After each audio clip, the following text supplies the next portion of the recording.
Bien, continuamos con el paso C, que es la identificación de requerimientos en materia de gestión de documentos.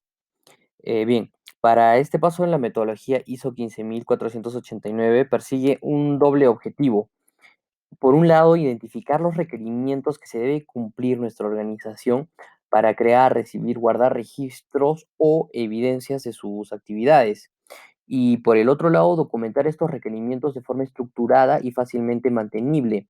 Estos requerimientos se derivan de un análisis sistemático de las necesidades internas de la organización, las regulaciones externas impuestas por las leyes y normas nacionales e internacionales, las mejores prácticas de gestión de documentos, las expectativas de la sociedad o comunidad en general. El objetivo principal de la identificación de los requerimientos en materia de gestión de documentos es el de garantizar y guardar las evidencias de las actividades. Será la naturaleza de la organización y el contexto en el que opera lo que dicte si es necesario crear evidencias de sus actividades, qué tipo de evidencias es necesario crear, qué forma debe tomar estas evidencias, cuánto tiempo deberían ser retenidas, qué acceso deberían ser proporcionado a través del tiempo, etcétera. De forma general, podemos reducir que existen dos tipos de requerimientos funcionales. Los requerimientos internos, implicados por el entorno comercial y sociopolítico en el cual opera la organización, y los requerimientos externos definidos explícitamente en leyes normativas y otros instrumentos de autoridad. Todos estos requerimientos harán referencia a necesidades específicas de las que habrá que guardar evidencia, por ejemplo, la creación de un documento, su retención durante un periodo específico, su disposición, sus condiciones de acceso, su contenido, etcétera. Etapas en la identificación de requerimientos. Tenemos en la primera etapa el analizar fuentes de información relevantes. Dentro de lo que es el análisis de fuentes de información relevante, tenemos la información de fuentes internas, es decir, la investigación previa sobre requerimientos funcionales, ¿sí? Tablas de disposición, políticas corporativas, guías internas, manuales, etcétera. Personal de la organización, como directivos, encargados del funcionamiento de la organización, auditores, especialistas en leyes, encargados de control de calidad, o en todo caso, fuentes de información externa, que es la legislación que afecta a la organización, las normas internacionales, y bueno, todo esto ya lo vimos anteriormente. En la etapa 2, que es la identificación de requerimientos, están divididos en legales o normativos, operacionales y sociales. Dentro de la identificación de requerimientos legales o normativos, para determinar los requerimientos legales a los que se debe hacer frente a nuestro sistema de gestión de documentos, debemos estudiar a fondo cuáles son las fuentes legales que afectan a las funciones y actividades de nuestra organización.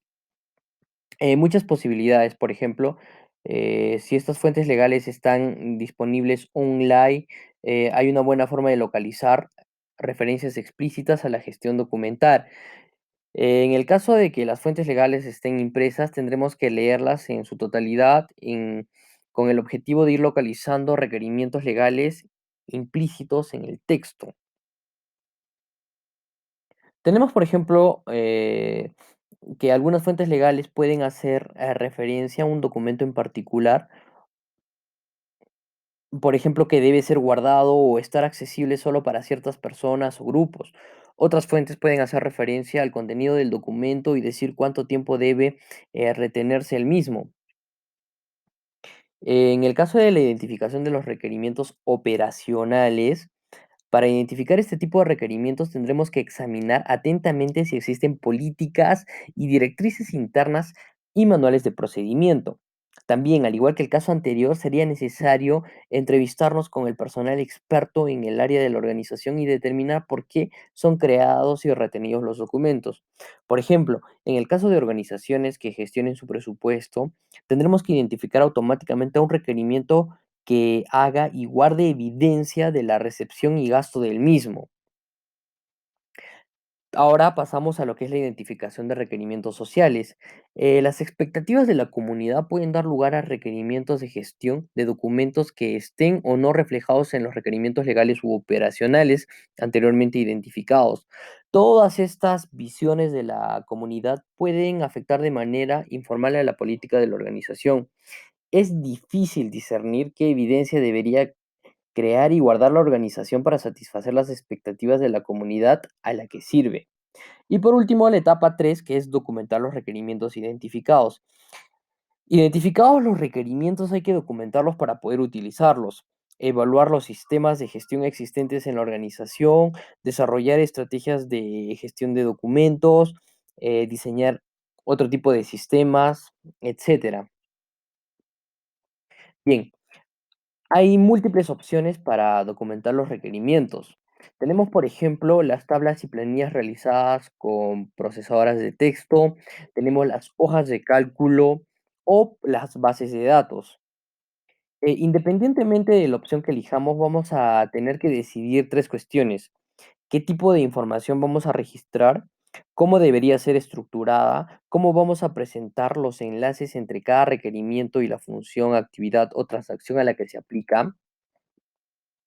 Bien, en caso no hacer frente a los requerimientos, las organizaciones pueden poner en peligro una actividad vigente o futura, poner en peligro su capacidad de defenderse ante posibles reclamaciones, provocar una publicidad o reacción adversa de la comunidad.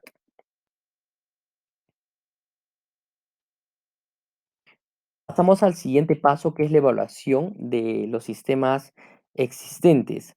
El objetivo principal es comprobar si nuestra organización posee algún sistema de gestión de documentos o cualquier sistema de gestión de información que proporcione evidencia de sus transacciones. Para esto vamos a identificar los sistemas de información existentes en nuestra organización. Estos pueden estar basados en documentos en papel, totalmente, exclusivamente electrónicos, o también podemos localizar en sistemas híbridos. Sí, identificar, como etapa 2 tenemos el analizar los sistemas existentes. Tenemos que identificar en qué medida estos sistemas satisfacen la necesidad de evidencia de nuestra organización. Si es que realmente cubren o no cubren con la necesidad de evidencia.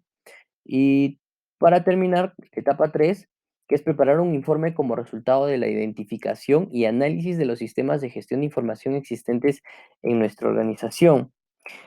Es muy importante que todo lo recogido en los dos puntos anteriores quede plasmado en un informe global antes de que se vaya a comenzar a diseñar o rediseñar los sistemas existentes. Este informe en principio debe recoger un breve sumario del análisis realizado, un listado con los puntos fuertes y débiles de los sistemas, una información detallada acerca de qué debe realizar el sistema para satisfacer cada uno de los requerimientos establecidos en materia de gestión de documentos.